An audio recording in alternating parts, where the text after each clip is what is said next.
દસમા વર્ષે ઘાસ કાળજાની વાસ કોને જાણવા મળે. મળદું બળતું હોય એની વાસ આવે, વાળ બળતા હોય તો એની વાસ આવે. સમજો, કપડું બળતું હોય તો વાસ આવે, રબર બળતું હોય તો વાસ આવે.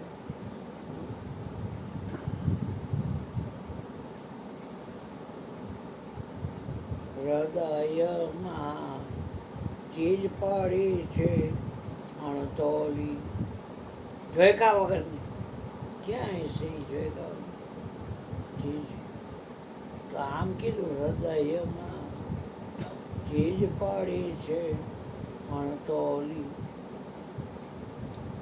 તારા રે કટમાં મારો પિયોજે બિરાજે, જોને તારો અંતરપટ ખોલી.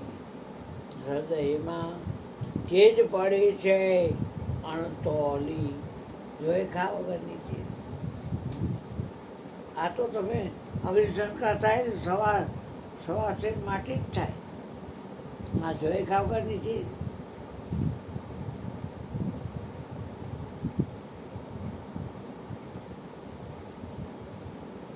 કાનુડો કાળજાની કોર છે.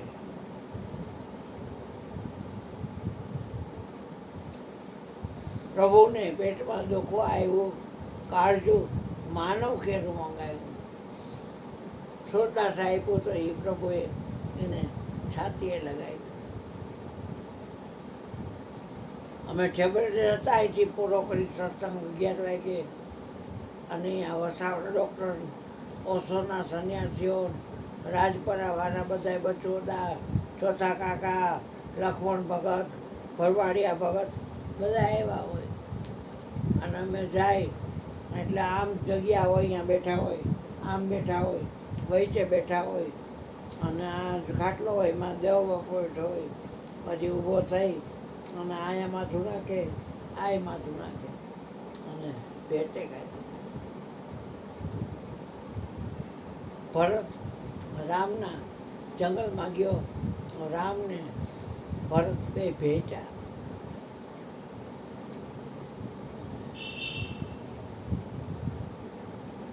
ભેટવાનો અર્થ એ છે કે મારું મન તમારી અંદર છે અને તમારું મન મારી અંદર છે. બે માણા હોય તેને આલિંગન કહેવાય. એક વાત છે, આ ભેટવાની વાત છે. રાજ મારે જોતો નથી રઘુરાય, એ રામ તમે રાખો ને ઠકુરાય. રાજ મારે જોતું નથી રઘુરાય, મને જોતું. મારી માતા માગતા ભૂલી છે, એની ઓછી અવર્થનાય નથી. બાકી મારે રાજ જોતું, તમે રાખો. સમજાયો બહુ ભરતને. પાદુકા લઈને ગયો. વચનની વાયસ કોઈ જ હિંગી છે. આ કે કાઢજો એટલે વચન. ઘોડો ભગવાન કે મારો ઘોડિયો છે. ઓલો ઘોડિયો ભેગો, આ ઘોડિયો તો આ હાજર જ છે.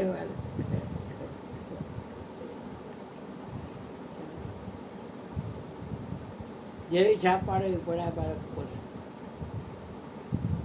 આટલા વર્ષોનો માનો અનુભવ છતાં હું ચોકડો મારું એટલે એની ઇમારત કલર ભૂત પડે, એને ખ્યાલ આવી જાય કે આ ખોટું. સમજે બધું, પણ એ મારે જેમ વર્ચર ન કરે, વિવેક થાય. વિવેક ગાજીપતિજી હું સુધરવા માગું, સુધરી જાઉં, અને એ સુધરેલો જ છે.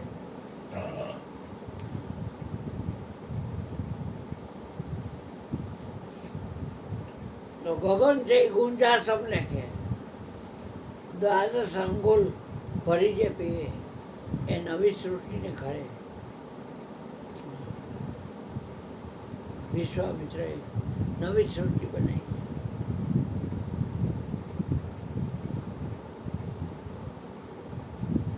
હરિચંદ્રએ ખાલી સપનામાં આપ્યા તન્મન, તોય એની હરી કરવા ગયો.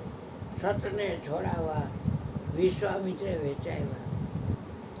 દુઃખે નથી ડગ્યા તો એ હરિશ્ચંદ્ર રાય અડગ મન કોઈથી ડગે નહીં. એ વિશ્વામિત્ર ગાયત્રીનો ઉપાસક. અને વિચાર કરવા જેવો છે. મેનકામાં હાલવાનો વિચાર કરો. અને શંકુટલા છોકરી થઈ અને એ શંકુટલાએ દુષ્યંતાએ લગ્ન કર્યા અને એ છોકરો થયો એના ભરત પાડ્યું. એના ઉપરથી ભારત દેશ પડ્યો.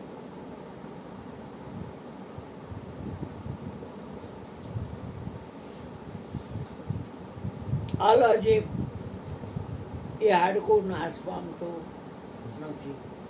આને સફરાનું હાડકું કહેવાય અને ઢગલાનું પણ કહે. એમાં અમૃતનો એક છાંટો પડી જાય. એક ભાઈ મને કે અમૃત તો મેં જોયું નથી, તમે જોયું છે? મેં કીધું અમૃત પીધેલી વનસ્પતિ જોઈ છે. રામ રાવણનું યુદ્ધ થયું એટલે રાવણના માણસો એમ કહેવા માંડ્યા કે મારો રામ, મારો રામ, મારો રામ. અને આ રામના એમ કે મારો રાવણ, મારો રાવણ, કાપો રાવણ, મારો રાવણ. એટલે રામના જાજા મરે અને રાવણના ઓછા. દેવતાઓ જોવે કે આ તો આપણે માટે લડે છે અને ઓલો જીતી જશે. પાછી પત્રકાર છે રાક્ષસો. આપણે સમુદ્ર મંથન કર્યું ત્યાં આપણી પાસે અમૃત છે. અમૃત નામ પાડે એટલે મારા મામનના અમૃતલા હતું રવજી પેશાવરિયા તો એ ગુજરી ગયા. અમૃત મળ્યું પણ અમર થયો નહીં. પીવાની જોગતી ન જાણી રે એ હો કાં તો ઘટમાં ગયું નથી ને પીવામાં આવી ગયું છે પાણી. ન્યારીનું, નર્મદાનું, આજીનું, સાનીદેવનું પીવામાં આવી ગયું છે પાણી. મારા સંતો એ જૂના ધર્મ લ્યો જ્યાં ગાય છે કોઈ આવ્યું? કોઈ નો ગાય. ગાય ગુરુના ચરણમાં મારે સદાય દિવાળી. ઇન્દ્ર ભારતી બાપુના ચરણમાં બોલે છે સદાય દિવાળી.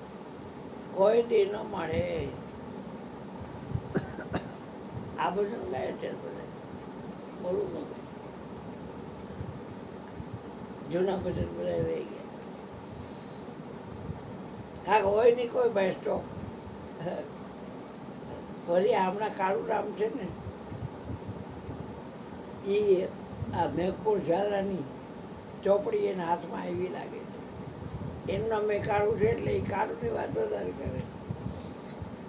કાળું રામ જ છે. હા એ કાળું રામ જ છે. આપણે ક્યાં વિરોધ છે? હું તો મોઢે કહું ન માનું. એક વાત છે, બીક કોને લાગે? જેને કપટ કરવું હોય ને બીક લાગે. કપટ ન હોય ને બીક, કોઈને બીક ન હોય કાંઈ.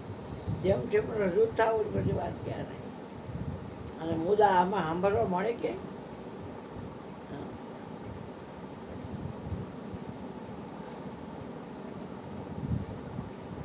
તો ગુરુજી આપણને જ્ઞાન આપે છે નિજનું.